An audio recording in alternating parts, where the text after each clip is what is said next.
Okay, now we move on to the genuine argument. So, remember, no, so we have these different types of extraction, right? Um, Private, public, joint, and no, and each of the actors, private actors, and public actors have different preferences, right? So how do we know then how can we predict whether we'll get, private extraction or public or joint or no extraction? Well, Snyder looks at the table. So he argues that there are preferences of the rulers and private actors over the institutions of extraction. So we'll see on the left-hand, farthest left-hand column, we have the four types of institutions of extraction, and then we have rank order preferences of the rulers and the private actors respectively. So obviously, a lot of times, as you know, rank ordering of preferences brings us to ideas of rational choice. About preferences, right? Preferences are one of the components. Preferences along with beliefs. Now, from the ruler's perspective, right, they have a rank order of preferences, and often in political science we can't, as we did in the LeBron James and in other situations, for instance the Bonnie and Clyde situation. We were able to, in those situations, we were able to come up with sort of, absolute cardinal values of the utility that it was gained from each of the outcomes. Now, from the perspective of this situation here, lootable wealth, institutions of extraction, and political disorder, right? We can't really come up with absolute, values of the utility that is gained or not gained by each of the actors from each of these modes of extraction. But what we can do is we can have a rank order of preferences, right? We can know whether the rulers prefer one over the other, and it's obvious, right? This is the rank ordering of the rulers from the perspective of these of extraction, and it's obvious, from what we know about each of these, that the rulers would prefer most the public extraction, in which they have a monopoly on the extraction of these lootable resources or this lootable wealth. From their perspective, rulers' perspective, private extraction is the least of their favored modes of extraction.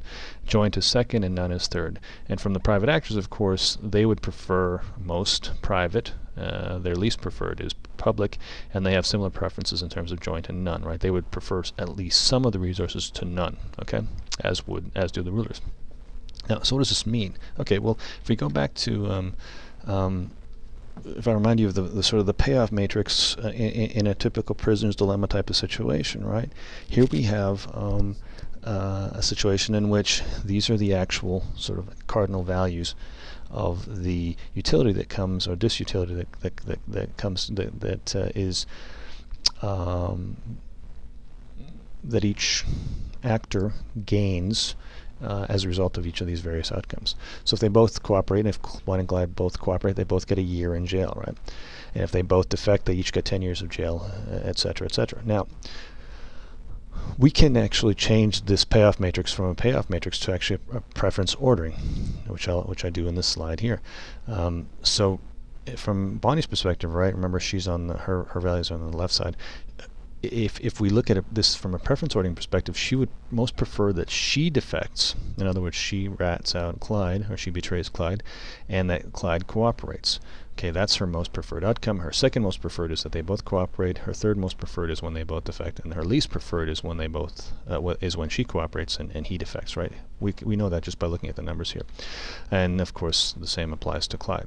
So in the Snyder theoretical argument, where he has rulers and private actors, right, where they can either extract or not extract, each of them, okay, and the outcomes come from what happens, which combination obtains. So if neither of them extracts, then there's no extraction.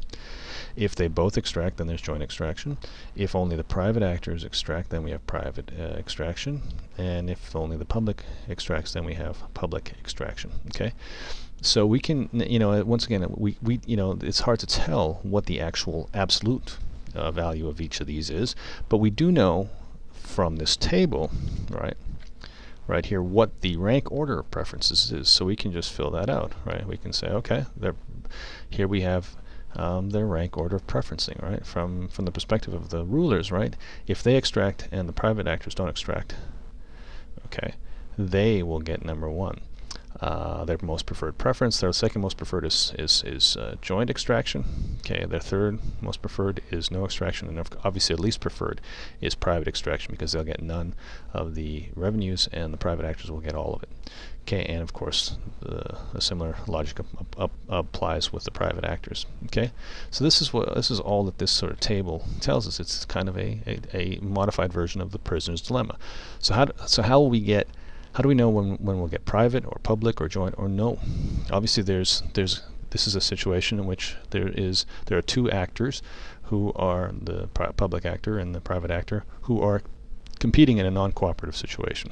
Okay, so rulers can't have their first choice, is what Snyder argues. Why? Well, because of the nature of lootable wealth, right? There are low economic barriers to entry. In other words, they can't have exclusively public extraction because there's very low barrier to entry. Any rebel group in the mountains, in a situation with a pickaxe, a couple of pickaxes and shovels, can actually gain entry into that economic enterprise. Excuse me. The other reason is that a lot of times lootable resources are geographically widespread, and many of these states have low capacity, right? And so they can't impose their will upon far-flung territories. The other reason some lootable resources are illegal, right? I mean, the state essentially can't have unfettered access to, for instance, cocaine production and sale, for instance, because it'll run afoul of international law and also important international powers.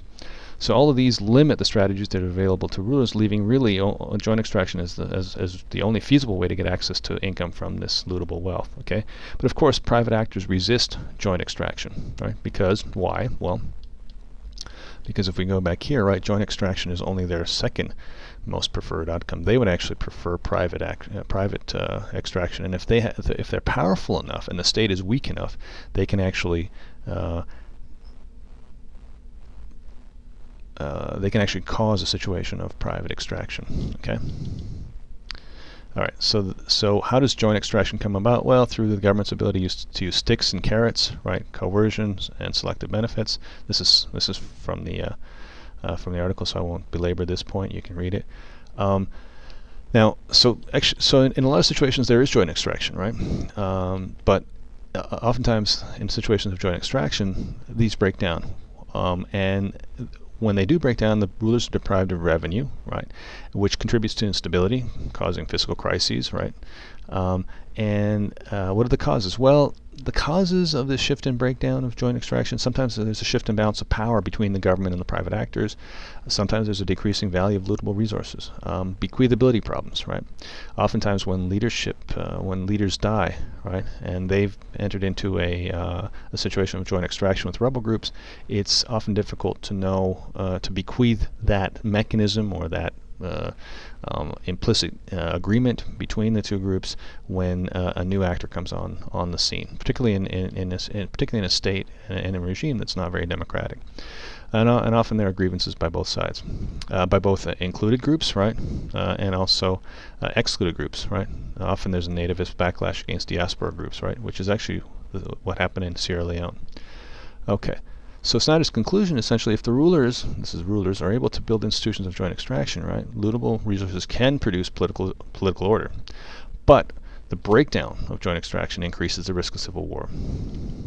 Okay, now what happened in Sierra Leone and Burma? These two are used not as test cases, but in order to illustrate Snyder's argument.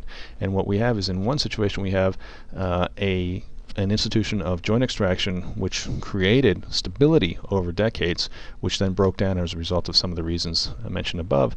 And in another situation, the converse was the case, where there were decades of political disorder, which were then through the establishment of a joint extraction of resources, there was the move from political disorder to political stability. So you can read that on your own.